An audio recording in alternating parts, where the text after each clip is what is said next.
Now. On 105.9 FM and streaming worldwide on the WMAL app. O'Connor and Company.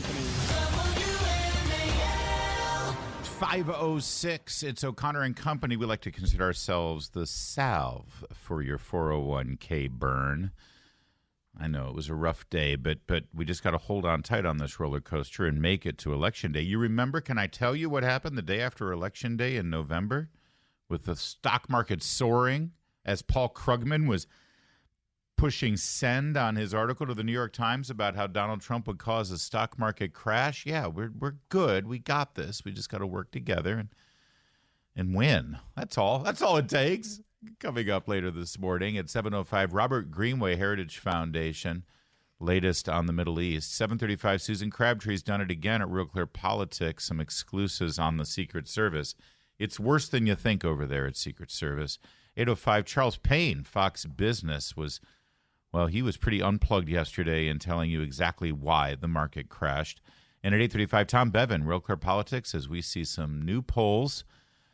The first ones that people are really taking seriously post-Kamala announcement. And I know it's shocking, but apparently when you don't actually talk to the media or get asked any questions about what you stand for, when your website literally has no policies or positions stated, and you're really best known for doing a bunch of celebrity appearances on RuPaul's Drag Race and having some hip-hop artist twerk for you in Atlanta, well, apparently you actually get a little bit of a poll bump, especially when you can tell Democrats that you're not Joe Biden. So, yeah, Kamala's tightening the race with Donald Trump, and Tom Bevan will give us all the details. I've given a lot of opinion already in the first 2 minutes of this program, Julie, and I haven't even said good morning to you. Good morning, Julie.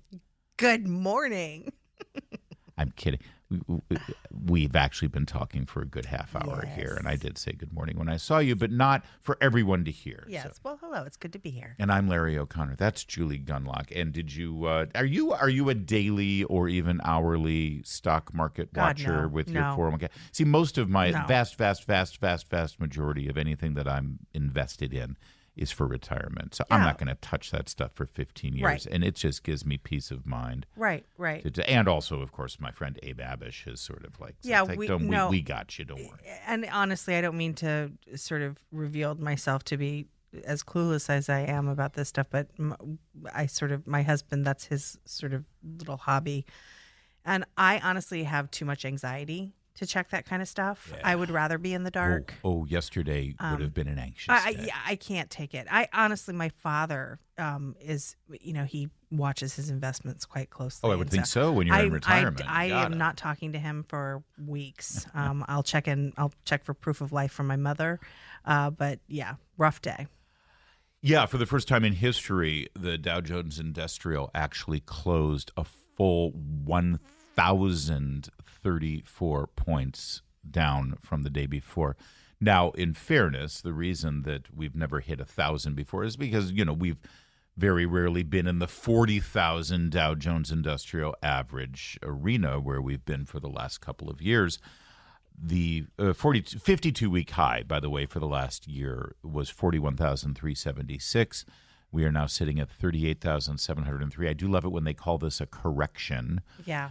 Down 2.6% in just one day. Now, this comes off of a Friday. And we were talking about it during the show yesterday as it was happening because we saw the futures. We saw Nikkei down. We saw Europe down. And Japan, it my was God. super, super ugly. And so we knew that when the markets opened after we left the air, it was going to be rough. You know what Donald Trump warned of on the campaign stump a few months ago?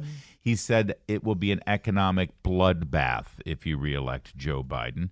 And, of course, bloodbath, he's calling for violence in the streets. He's calling for the red wedding. No, this is the bloodbath. This is exactly what he meant. Did you see all the red in your portfolio and on the news channels yesterday? All that red, that's the bloodbath. That's what he meant. That's what he was talking about. And it was incredibly ugly. And as I said, it was a reaction to this jobs report on Friday that came out that ticked unemployment up and gave more threats of inflation. But also, frankly, if I could real fast, I think this was a direct reaction to what we led with this morning, and that the polls are tightening. And it looks like Kamala Harris actually has a chance to win the election. And the investment bankers, Wall Street investors, major corporations, they know why things are touch and go right now in the economy. The inflation problem is not going away, and Kamala Harris is promising more of the same that we saw under Joe Biden that led us here in the first place. So yesterday, the markets reacted in the way you have been reacting for the last couple of years when you go to the store and you see that things are too expensive. They said the same thing that you've been saying. They decided, yeah, you know what? I don't need to buy any of this anymore. Yeah. In fact, they sold. They sold a lot because they're very worried about stocks. Very worried. And, it's so interesting. The media, she's sort of in her bunker. Media is not asking any questions. You mentioned it just starting off the show. Her, and I mentioned this yesterday, her website has no policy section. Yep. I mean, it's astonishing to not find any kind of her positions on issues on her own website. And the media is going along with this. They're not asking any tough questions. While they're smearing Trump and JD Vance, but there are other indicators, and the market is one of those indicators. You cannot, the market's going to react. The media is one thing, but the market is another. And they are saying, just like Jim Cramer did yesterday, if you care about your paycheck, vote for Trump. Well, thankfully, we do have some commentary from Kamala Harris. Of course, she's not answering any questions or talking about the economy yesterday, but a year ago, she had plenty to say. All that, ladies and gentlemen, and everyone else, that is called Bidenomics. That is called Bidenomics, and we are very proud of Bidenomics. That's there you go. That's what we're in the middle of right now. I tell you, there's a lot of great clips coming out of Kamala this week. Oh, we do. We in fact, later on, we're going to have a whole segment on Kamala Cringe of videos that have just surfaced in the last 24 hours. That's one of them. That was from 1 year ago when she was bragging about how proud she is of Bidenomics. Let's call it Kamalanomics now, since we are proud of it. That means she had a hand in Bidenomics. And more's this coming. is her economy. And more's coming. Yeah, Jim Cramer on CNBC. Take this for what it's worth. I'll let it play and then we'll analyze. If you're in the stock market, if you care about your paycheck, you go with Trump. If that's what you do. You do? Yeah, well, he wants to cut your taxes. Oh, he wants to cut taxes. Your taxes. My taxes got raised enormously, as you know, under the last Trump administration. I don't know if he wants to cut your president. No. I'm in a blue state. Oh, yeah, no, forget you're out. They want to kill us. Your federal taxes were lowered, you moron. Yeah. Sorry that your state governor decided to punish you for Trump being the president, but you heard him. That was a nice offset you got, though. Yeah. Kramer says, Jim Cramer, if you care about your job, if you care about your paycheck, you'll go with Trump. Now, that may say, hey, look at there, it's Jim Cramer. He's endorsing. If anyone follows the stock market and Jim Cramer's record with picking a stock and telling you that it's a surefire winner, that's actually a troubling oracle moment there, just so you know. But I don't think the Cramer curse transcends to politics. And it's true. He's right. If you care about your job, if you care about your paycheck, you go with Trump. There was a Trump ad that came out that was silent, and it just showed a grocery store, a person checking out of a grocery store and the prices. Yeah. And look, I think people really understand that if they care about their paycheck, if they care about their quality of life, set all other things aside. Yeah. It's going to be curtains under Kamala. Well, I think that ad came from one of the super PACs, and It was very well done. Trump's ads, generally speaking, do have some sort of voiceover or narrative, and so I expect a new Trump ad dropping today. All that, ladies and gentlemen, and everyone else, that is called Bidenomics. Make sure you keep the laugh in. Yes. It's 5:15. WMAL. Making sense of the news. Live From the Home Paramount Pest Control Studios. Home Paramount, the leader in pest control since 1939. Last week, Joe Biden was asked what he wants his legacy to be, and he immediately responded, I cured the economy. I cured the Wow. economy. Yeah. All right.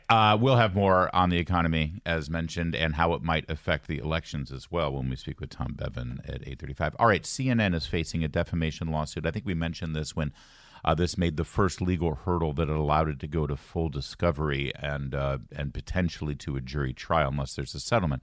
This involves Jake Tapper, your favorite journalist over there. Don't lie. He's so fair kidding. and so sincere. This came during the fallout of Biden's disastrous Afghanistan pullout. You remember, of course, the images of people literally clinging to the side of an airplane trying to get out of that Taliban control. Falling from an airplane. Falling from airplanes. And in the weeks following that precipitous and disastrous pullout, we had many people in America going through their best efforts to try to get refugees out and get people out of the country. Allies of ours, people who had acted as interpreters and allies of our military that were there, then they were going to be, forced by the Taliban to be absolutely tortured and murdered, of course, because they worked with Americans. It was and continues to be a horrific American scandal. That one of those things where, 20 years from now, some film student at NYU who's there right now will make a movie about it, and everyone will hang their head in disgrace about how we treated these poor Afghanis who helped us, tried to help liberate that country, and were left for death and torture. And it wasn't just which is horrible enough, but they left Americans, actual American citizens. Right. They abandoned them. And as you know, we interviewed many of the brave individuals, many of them veterans of the Afghanistan war, who had worked with some of their contacts to sort of smuggle people out of there, get them across the border. And this was, a heroic, amazing accomplishment. CNN reported on one of those people this way. In our World Lead today, the U.S. government, the Biden administration, says that as of last week, it had assisted in the departure of at least 377 U.S. citizens and 279 lawful permanent residents of the U.S. from Afghanistan since August 31st. Still, many Afghans who desperately want to flee Taliban rule, and Afghans who say their lives are at stake, they remain behind. As CNN's Alex Marquardt has discovered, Afghans trying to get out of the country face a black market full of promises, demands of exorbitant fees, and no guarantee of safety or success. Desperate Afghans are now being exploited, like that young man, told that they can get them or their families out if they pay exorbitant, often impossible amounts. Found a man named Zachary Young, who is one of many advertising evacuations from Afghanistan, posting just this week, "We can deliver." One LinkedIn user posted messages with Young, where Young said it would be $75,000 for a car to Pakistan. All right, now you hear how this is framed, that and they name this person, Zachary Young, as someone who is participating in an illegal human trafficking black market for exorbitant fees for profit to try to get these people out of Afghanistan, taking advantage of their desperation. You heard how it was reported. Yep. Zachary Young is a Navy veteran who risked his life to get these people out, and he is suing them for $1 billion for defamation. Good for him. Now, I want you to hear, now that it's made it through the first hurdle and a judge has said, there's merit to this case, CNN, you're going to have to defend it in court, because they wanted it thrown out. Right, of course. And it was not thrown out. So now it's moving forward. So now CNN and good on Nicholas Fondacaro at Newsbusters Media Research Center for following this story. He has a report now about the first court filing from CNN where they're claiming, no, everything was factual there. Everything you heard was factual. Here's a little bit more of the report. He told another it would be $14,500 per person to get to the United Arab Emirates or Albania for another $4,000. Prices well beyond the reach of most Afghans. And this is how they paint it. And he's exploiting these poor, desperate people. And right. They kept using the word black market. Black market. Black market is a term for illegal. There's no other behavior. way to define black market. Black but market illegal. is illegal. Right. Human smuggling, human Yep. trafficking, breaking the law illegal. Yes. This guy's a Navy veteran, and there were absolutely no American laws against people going and helping Afghans. Right. So how does CNN defend themselves in court? I kid you not. This is unbelievable. This is 100% true. CNN has just filed their defense, and they said, this is all true. This is all factual. This was a black market. He was breaking the law. The Taliban's law. He was breaking Sharia law.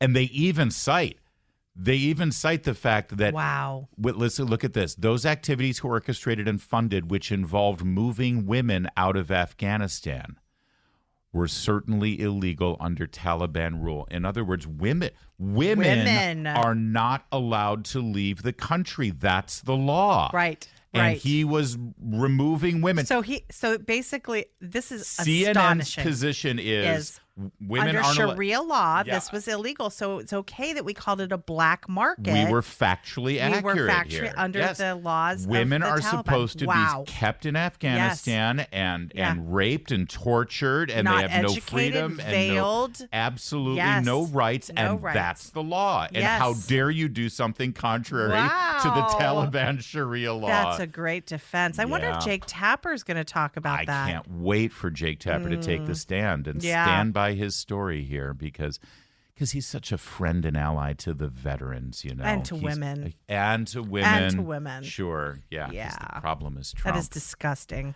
It's 5:23.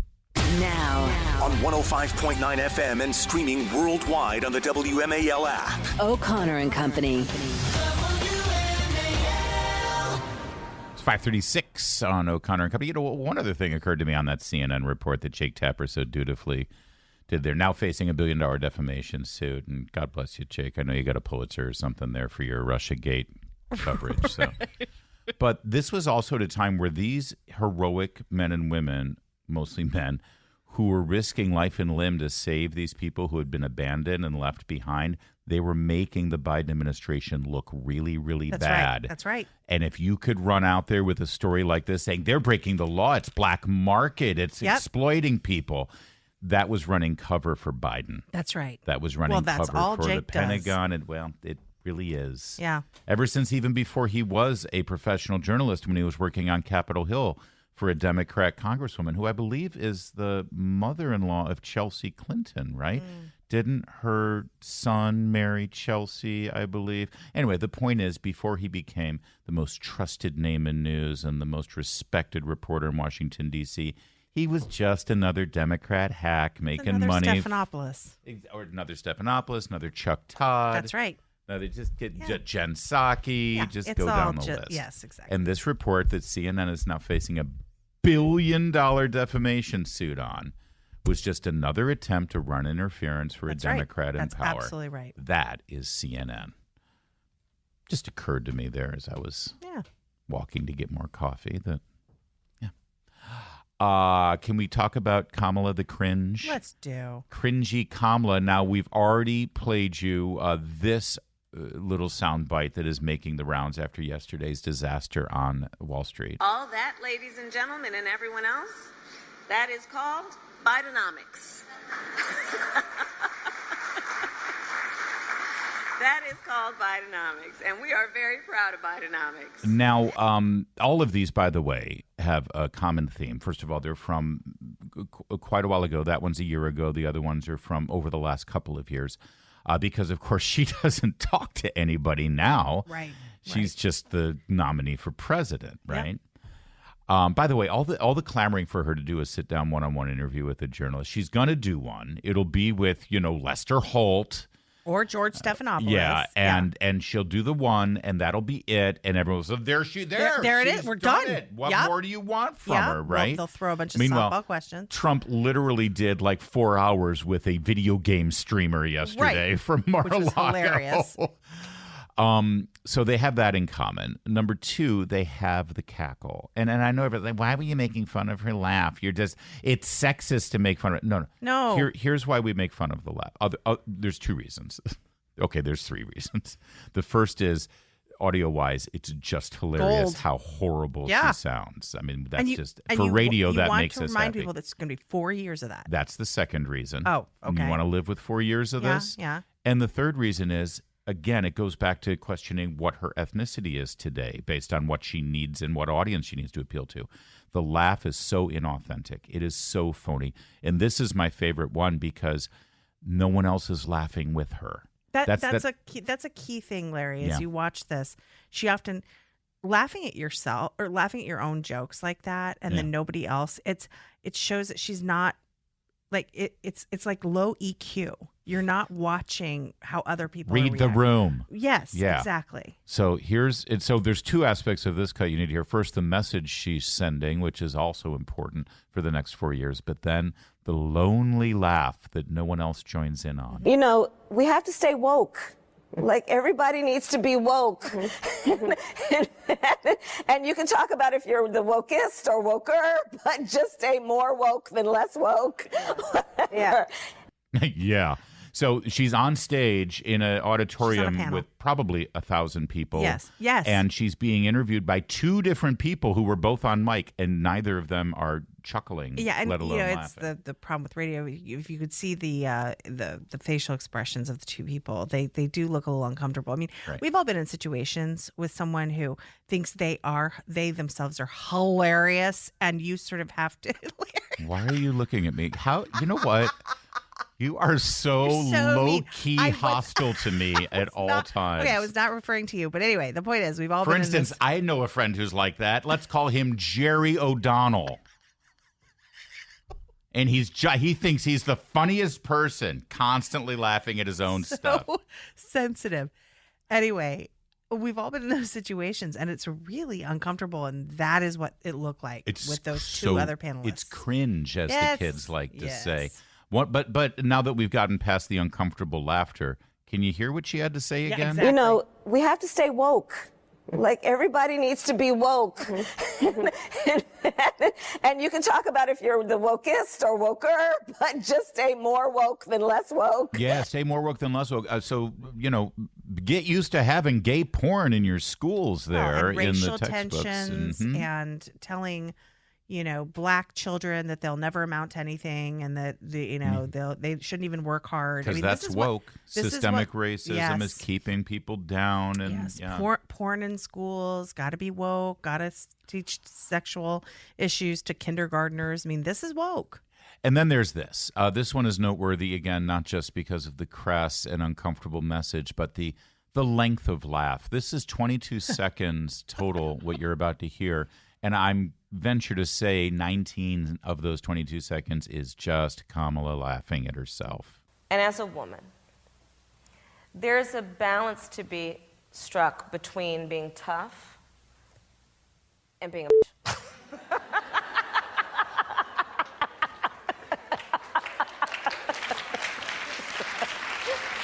Turn that off.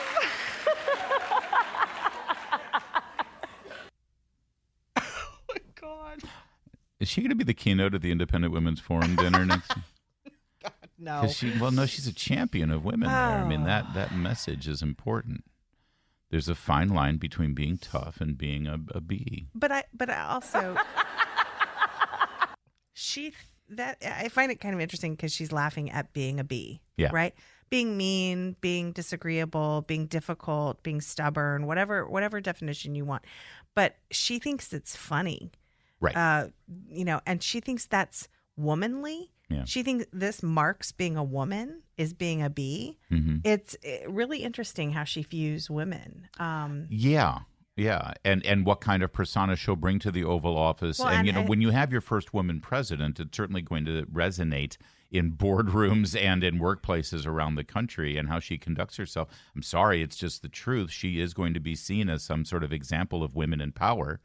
And it is, I think, quite insightful from that perspective to see how she views that. Yeah, and it's sort of a very it's not just cringe, but it's outdated. It's this idea that women have to be this sort of this girl boss attitude of women. It's very dated and disrespectful. So and, that's a no on the keynote of the Independent That is a Women's no. Forum. All right, That I'll is a hold no. that thought. We've got a little bit more because those are sort of the cringe Kamala with the laugh and the cackle and the but there's some scary creepy stuff. things. But next we're going to have the terrifying Kamala Harris that you don't want in the Oval Office. The authoritarian. You'll get that next. It is 5:44. We have to stay woke. Like, everybody needs to be woke. All right, you've gotten your cringy Kamala with the creepy messages and the... But now, how about authoritarian Kamala? I think we've already played this one for you. This is how she would address This is when she was running for, almost everything is from when she was running for president or when she was attorney general. Which reminds you of why she was so unpopular. Right. Why she didn't get one vote and make it to the Right. caucuses because even Democrats hated her. Yeah. This was her message on gun control. Adding to your gun control agenda? Yeah, I think it's a great idea. But I mean, listen, I don't think we lack for great ideas. As I've said many times, we've been having great ideas for decades. The problem is that Congress has not had the courage to act. And that is why, from the beginning, I have said my agenda includes attempting to get Congress to act. But if they don't within the first 100 days of my administration, I'm going to take executive action. That's an authoritarian. There you go. And listen, we know presidents do that. Yeah. They generally don't campaign on it. Right. They don't campaign on, hey, I'll shred the Constitution. Sure, I'll give Congress the chance to rubber stamp That's right. my executive authoritarian agenda. But if they don't, it doesn't matter. I'm going to do what I want anyway. Yeah. That's Kamala Harris. And then here she is reflecting on her time as a district attorney. This is her. Now, I believe this is when she was attorney general and running for the U.S. Senate. Listen. The power I have as a prosecutor is that with a swipe of my pen, I can charge someone with a misdemeanor, the lowest level offense possible. And by virtue of that swipe of my pen, you will have to go to a courthouse and stand in line. You will have to come out of pocket and hire an attorney. You may get arrested for a few hours. You will be embarrassed in your community. You will miss time from coming onto the Google campus. All because with the swipe of my pen, I've charged you with a crime, which I may choose to dismiss 2 weeks later. Wow. It's an incredible amount of power. Yeah, and she wants to be in charge of the Justice Department. Wow. And gosh, she says that. I think about COVID. Yeah. I think about the school closures. Well, she's a California Democrat. She's Gavin Newsom. And man. I think about how I remember so many times when we were my family was going through the COVID stuff and the schools were closed, and I was so frustrated. And I would ask for information, and they would send me these gobbledygook answers, and I realized they were trying to exhaust me. They were trying to get me to go away by just making it hard, right? And that's an example. You'll have to wait in line. That's right. And I might dismiss it 2 weeks later. We could, with another stroke of my pen, I'm going to make your life hard. I'm going to make right. you embarrassed in your community. Because I can. Because I can't. That is scary, scary stuff. And we the people, we have a constitution in this country, and every state has a constitution, and we have this compact, a covenant, if you will, with the government that we put in power, that we placed in power after our revolution. We could have gone a lot of different ways. We did try the Articles of Confederacy for a while. It didn't work. We wrote a constitution, and we the people, through our representatives at that convention, and then we ratified it state by state, colony by colony at the time, we decided to empower this government with the power of life and death. Think about it. When you empower the police to carry a weapon, you are giving assent to them, if necessary, to use that weapon to take another citizen's life, maybe to take your life or your child's life. But it's all under certain levels of oversight and precautions. But we know this. We know we have given the government a lot of power. Very rarely do you hear people who are given that power in an executive authority like Kamala Harris is reflecting on here as a DA, then an attorney general, and now she wants to be the executive of all executives, the president. Very rarely do they reflect so openly about that power and she's given this thought. She's thought in very minute, granular detail about how she can use that power to make people's lives miserable. Very rarely do they reflect on it this openly, and very rarely is it done in such a naked, boastful way. Yeah, a boastful way. Yeah. Well, and also you think about, she's not talking about the power of her office for good. No. To help victims. Right. To put people in jail that are truly a menace to society. No, she's talking about making life hell for the average person. That's right. With the swipe of her pen. And she wants ultimate constitutional power, or as we've heard, extra constitutional power. That's what she wants. We don't know what Kamala stands for. There's literally no policies on her website. Yeah. All we know is who she is. Yeah, and she tells us who she is. Yeah, people are right. Like, the cackle is annoying, but behind it is what we really need to expose. Yeah. And it is this, when, you make that joke about, people having a maniacal laugh like that. I mean, it really goes together for her. She's got.